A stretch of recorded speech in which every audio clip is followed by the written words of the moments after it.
22절 건축자가 버린 돌이 집 모퉁이의 머릿돌이 되었나니.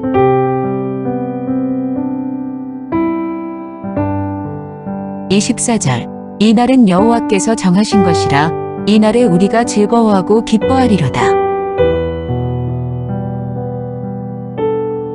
네, 이 시간 우리 시편 118편의 말씀을 가지고 함께 하나님의 말씀을 묵상할 수 있기를 원합니다. 우리의 이 시는 그 왕이 이제 매우 강한 그 연합군과의 전쟁에서 이 승리한 후에 이 예루살렘으로 개선하는 상황을 이 그린 듯한 그런 이제 장면들을 보여주고 있습니다. 그래서 성전으로 행진하면서 왕은 승리를 주신 하나님께 이 감사의 찬양과 이제 감사의 찬양을 올려드리고요. 그 다음에 레위인들과 백성들은 그들을 환영하며 축복하는 듯한 그런 내용의 시들로 구성되어져 있습니다. 그래서 이 시는 이 세 부분에 크게 나눌 수가 있는데요. 이 찬양으로서의 부름이 있고요. 그리고 구원과 승리에 대한 감사의 노래, 그리고 이 감사의 예식으로 이렇게 나뉘어져 있음을 우리가 볼 수 있게 됩니다. 조금 이렇게 자세하게 우리가 함께 말씀을 보도록 하겠습니다. 먼저 1절을 보면은요, 여호와께 감사하라 그는 선하시며 그의 인자하심이 영원함이로다 라고 얘기를 합니다. 우리가 성경을 보면은 이런 성경도 어떻게 하나의 글이지 않습니까? 이 글에 독특한 특징이 하나 있는데 뭐냐면 첫 부분과 마지막 부분이 같은 글들이 있습니다. 그래서 우리 시편 118편도 보면은 1절과 29절이 같은 것을 볼 수 있거든요. 그래서 여호와께 감사하라 그는 선하시며 그의 인자하심이 영원함이로다 라는 거에 대한 부분을 강조하려고 이렇게 시작과 끝을 이야기한다라는 것이죠. 그런데 이제 시인은 1절부터 4절까지의 내용을 보면은 이제 우리 하나님이, 그러니까 왕이 이제 사람들에게 지금 우리 하나님께 찬양을 올려드릴 거야. 그러니까 너희 모두 다 들어와. 우리 다 같이 하나님께 찬양을 올려드리자 라고 그렇게 이야기를 하는 것과 같습니다. 그래서 이제 하나님께 감사하라 그는 선하시며 그의 인자하심이 영원하다라는 것을 이제 2절을 보면은 이스라엘도 말할 거고 아론의 집도 말할 거고 그 다음에 여호와를 경외하는 자도 그렇게 고백할 거다라는 것이죠. 우리가 찬양의 특징이 무엇이겠습니까? 같은 내용의 가사를 우리가 다른 육체들을 가지고 있지만 같은 내용을 함께 고백하는 것이지 않습니까? 그런 것처럼 이제 이스라엘, 아론의 집, 여호와를 경외하는 자 모든 사람들이 함께 나와서 하나님을 이제 찬양하자라는 그 찬양의 자리로 축복하고 있는 것이죠. 이제 5절부터 보면은 21절까지 그 왕의 찬양을 얘기를 합니다. 왕이 자신의 어떤 그 간증과 또 비슷한 이 구원과 승리에 대한 그 감사의 노래를 기록하고 있는데요. 먼저 이제 5절부터 이제 7절을 보면은 그 내용을 간략하게 표현하면 이렇습니다. 우리가 전쟁을 치렀는데 여호와께서 내 편이 되셨다고. 내 편이 되니까 하나님께서 나를 미워하는 자들, 나를 대적하는 자들, 나의 적들을 하나님께서 응징해 주셨다, 보응해 주셨다라는 것을 내가 직접 이 눈으로 봤다라고 얘기를 합니다. 분명히 연합군이고 분명히 강한 군대면은 우리가 불리한 것이 맞는데 우리가 그럴 때 있지 않습니까? 인간적으로 우리가 이겨낼 수 없는 상황이 있는데 하나님의 도우심으로 이겨냈었던 경험들, 그것을 이제 왕은 두 눈으로 보았다라고 이야기하는 것이죠. 그러면서 8절과 9절에 뭐라고 얘기를 하냐면 여호와께 피하는 것이, 하나님께 피하는 것이 사람이나 고관들을 신뢰하는 것보다 낫다라고 얘기를 합니다. 이 이야기를 보면은 우리의 어떤 그 인생사들을 볼 수가 있는데요. 뭐냐면은 사람이 위기에 처하면 눈에 보이는 것을 찾지 않습니까? 내가 법적으로 위기에 처하면 누구를 찾아갑니까? 변호사를 찾아갑니다. 내가 몸이 아프면 의사를 찾아가죠. 그리고 내가 어떤 이제 어려움에 처했을 때 그에 맞는 전문가들을 찾아가게 됩니다. 그런데 지금 이제 이 시인은 뭐라고 얘기를 하는 것이냐면은 하나님께 피하는 것이 나의 사람을 신뢰하는 것보다 낫다라고 얘기를 하는 것이죠. 이것은 아플 때 병원 가지 말고 기도해 라고 얘기하는 것이 아니라 우리가 사람을 신뢰할 것이 아니라, 세상을 신뢰할 것이 아니라 하나님을 신뢰하면서, 그리고 그 사람들을 만나면서 이야기들을 해나가라는 것이죠. 왜냐하면요, 어떤 상황에 처해서든지 모든 것을 주관하시는 이는 하나님이기 때문입니다. 그러면서 여호와께 피하는 것이 사람을 신뢰하는 것보다 낫다라고 지금 왕이 얘기를 하고 있습니다. 10절부터 14절을 보면은 어떤 왕의 이제 전쟁 상황들을 묘사하는 것 같습니다. 왕은 뭐라고 얘기를 하냐면요, 내가 여호와의 이름으로 그들을 끊으리우다 라고 이렇게 얘기를 하는데, 10절부터 보면 문 나라가 나를 애워쌌을 때, 그리고 그들이 나를 애워쌌을 때, 12절이요, 그들이 벌들처럼 나를 애워쌌을 때, 또 13절, 그들이 너는 나를 밀쳐 넘어뜨리려 했을 때 하나님의 이름으로 그들을 끊어냈고, 그 다음에 하나님께서 나를 도우셨다라고 얘기를 합니다. 그만큼 여호와는 나의 능력과 찬송이고 나의 구원이 되셨다라고 이 전쟁터의 상황을 지금 이 시인은 생생하게 전해주고 있습니다. 그러면서 15절부터 18절까지의 내용을 요약하면요, 16절의 내용인데요, 여호와의 오른손이, 이 하나님의 오른손이라는 것은 성경에서 이 강함을 얘기하거든요. 강함의 상징이 오른손입니다. 그래서 여호와의 오른손이 높이 들렸으며 그 강력한 여호와의 오른손이 나에게 권능을 베푸셨다라고 얘기를 합니다. 그러면서 19절부터 21절을 보면은 이제 왕이 승리를 한 후에 이제 개선을 하는 것이죠. 그러면서 19절 보면 내게 의의 문들을 열지어다, 성문을 열어라, 내가 그리로 들어가서 하나님께 감사의 제사를 올려드릴 것이다. 그러면서 내가 이제 개선하고 있으니 백성들은 문을 열어서 나에게 은혜를 베푸신, 우리에게 은혜를 베푸신 하나님을 찬양하고 그분께 감사제를 올려드리자라고 그렇게 얘기를 하고 있습니다.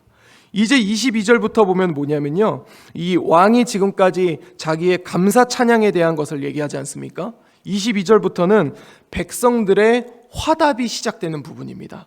그러면서 22절을 보면은 이렇게 얘기를 하는데요, 건축자가 버린 돌이 집 모퉁이의 머릿돌이 되었나니 라고 얘기를 합니다. 이 글귀가, 이 메시지가 참 눈에 익지 않습니까? 우리 예수님이 이제 마태복음에서 인용하셨던 부분이 바로 이 부분입니다. 근데 이제 이 건축자가 버린 돌이 집 모퉁이의 머릿돌이 된다는 게 무슨 말이냐면은, 건축자라는 것은 이 열방의 왕들을 얘기합니다. 세상의 왕들을 얘기를 해요. 건축자가 이제 버린 돌은 이스라엘 왕을 얘기하거든요.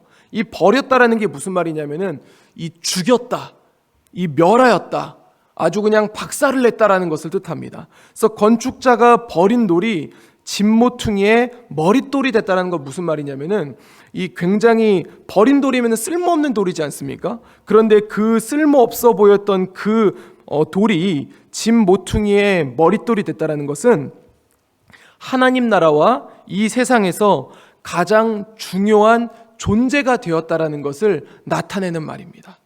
그래서 세상의 강대국들이 이 공격으로 멸절될 뻔했던 이 이스라엘이 하나님에 의해 회복되어서 온 세상의 중심이 되었다라는 것을 이야기하는 것이죠.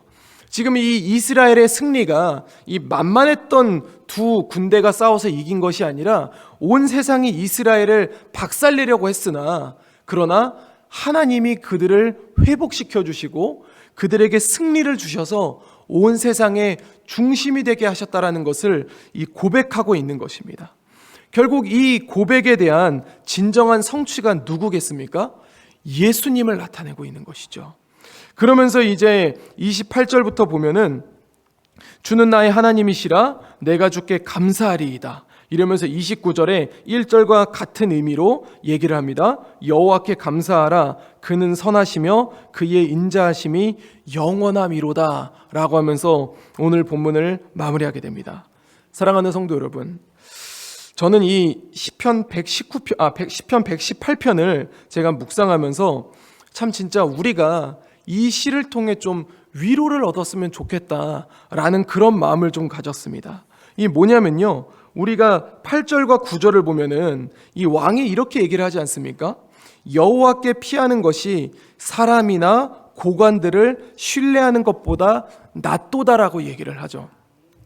이 얘기는 어떤 얘기일까요? 정말 수많은 사람들이 자신의 어떤 위기 가운데, 자신의 상황 가운데 이 눈에 보이지 않는 하나님을 찾는 것이 아니라 눈에 보이는 사람이나 눈에 보이는 이 세상적인 방법들을 찾고 그들을 신뢰했기 때문에 왕이 이런 고백을 하지 않았을까요? 이제 우리가 가지고 있었던 여러 가지의 상황들이 있다라는 것이죠. 제가 이제 저희 부서 이야기를 하긴 좀 그렇지만 이제 제가 유초등부를 하지 않습니까? 이 선생님들이 공과를 하기 전에 이제 교사들을 교육을 합니다. 그래서 교사들을 모아놓고 아이들에게 가르칠 내용들을 미리 얘기하면서 그러면서 교육을 하게 되는 것이죠. 그런데 지금 이제 또 묵상하는 본문이 사사기입니다. 근데 이 사사기의 내용들을 보면은 정말 나쁜 사람들의 모임인 것 같은데 그 내용을 잘 묵상해 보면은 되게 마음이 어려운 게 있어요. 뭐냐면 우리의 인생사를 나타내고 있거든요. 우리의 인생사가 드러나고 있는 거예요. 참 나쁜 사람인 것 같았던 이스라엘 백성들의 모습이 내 모습인 것 같거든요. 그래서 그 이야기들을 얘기하고 있을 때 우리 선생님들의 얼굴이 사실 저도 마찬가지지만 막 복음이다 이러면서 밝은 게 아니라 무거움을 느끼게 됩니다. 왜냐하면 우리의 모습 같으니까요. 굉장히 무거워 보이거든요. 그러면서 진짜 그 말씀을 묵상할 때 어떤 마음이겠습니까? 참 진짜 내가 말씀대로 살아야 되는데 내 상황이, 내 현실이, 내 눈앞에 직면해 있는 모든 것들이 나를 그렇게 살아가지 못하게 하고 있는 것 같은 그런 부분 때문에 참 힘들어하는 모습이 제가 또 발견하게 됩니다. 그러면서 이거를 얘기하고 있는 참 어떻게 보면은 위로를 좀 주고 싶은데 또 성경 말씀대로 해야 되지 않겠습니까? 그래서 얘기할 때에 참 힘들어하는 그런 모습들을 보면서 안타까움을 느끼게 됩니다. 그런데요, 제가 굉장히 위로를 받았던 부분들이 뭐냐면 오늘 시에서 이 왕의 감사 찬양에 대한 백성들의 화답이거든요. 뭐냐면은 이 건축자가 버린 돌이 집 모퉁이의 머릿돌이 되었나니, 정말 세상이 교회를, 세상이 우리를 진짜 짓밟고 신앙으로 일어서지 못하게 만들고 예수님을 배반하게 하려고 하는 그런 여러 가지의 상황과 내면의 울림들을 계속해서 그걸 주고 있지만 우리가 기억해야 될 것은 뭐냐면 결국은 정말 그 예수님이 승리하지 않습니까? 또 우리가 승리하게 되지 않겠습니까? 그러면서 23절 보면은 여호와께서 행하신 것이요 우리 눈에 기이한 바로다 이러면서 24절에 이날은 여호와께서 정하신 것이라 이날에 우리가 즐거워하고 기뻐하리로다라는 것이죠.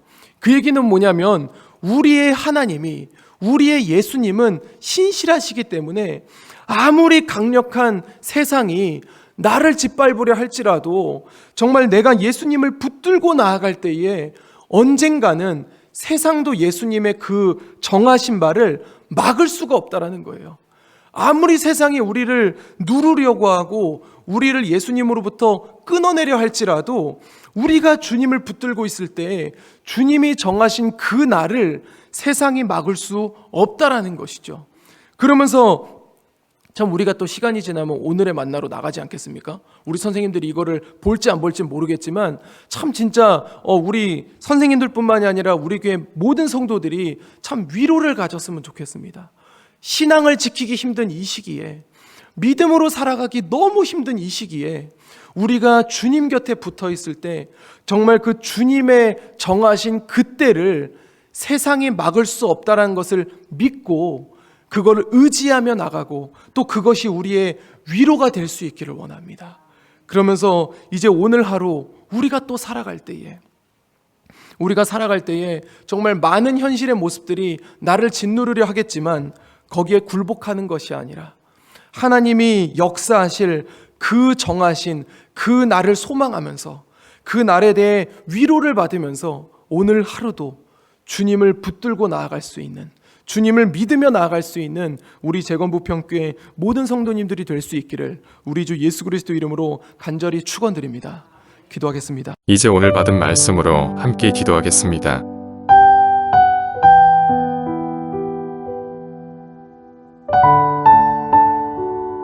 첫째, 삶의 위기를 맞이할 때 사람이나 고관이 아니라 하나님께 나아갈 수 있게 하옵소서.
둘째, 주님이 정하시면 그것을 막을 자가 없다라는 것이 내게 위로가 되고 소망이 되게 하여 주시옵소서.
이제 오늘의 기도 제목을 가지고 합심하여 기도하도록 하겠습니다.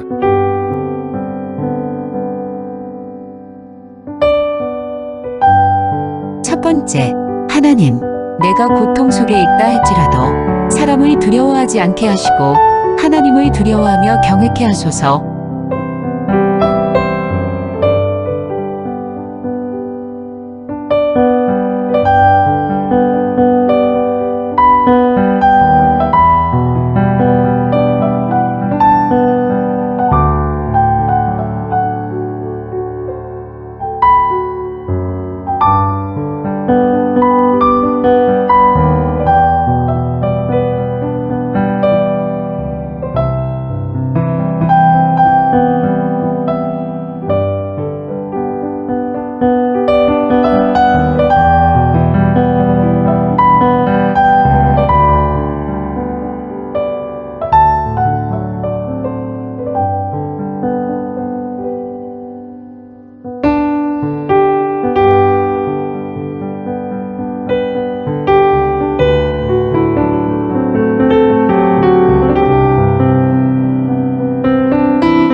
하나님을 신뢰하며 부르짖으며 나아가게 하소서.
세 번째, 하나님, 우리를 심히 경책하신다 할지라도 죽음에는 넘기지 않는 사랑 많고 긍휼 많으신 하나님이심을 기억하게 하소서.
이제 개인의 기도 제목을 가지고 하나님 앞에 기도하시기 바랍니다.